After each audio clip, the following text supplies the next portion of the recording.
و درجه عالی. بسیار هم یکی از آرزوها برآورده شد. یک رحمت و تشکیل کننده همین سیاحت امروزه. امروز ما آمدیم خیلی هم یک آرامش، یک روحیه همون بریده کردیم. تمام. سلام علیکم بچه ها که آماگی نیستن که بیاین با چیستان بیاین با دکی جای اون چیزی که تصور میکردی همون چیزا با چشم خیتون دیدیم. اود از زیاد دیدیم چور جای زور آوی سو همین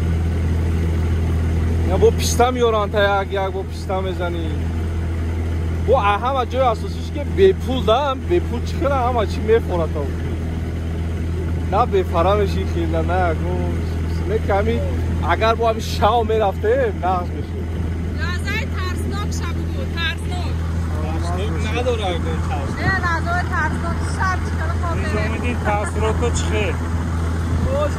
این سال میکنم پایلاس باید خاطر کوتاه با مجاز برای الانش بگم که پلیس بهترین از این بهتر نمیشه.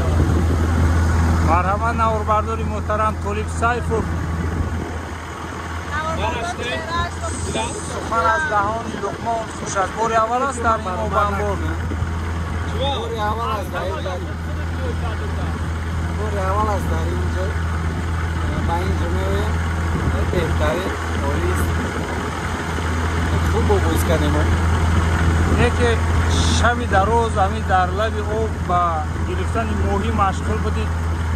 اگر مخفی نباشه باری هم موفق شدید و نه؟ یگون مایده چون که با این نشسته موهی نداشتم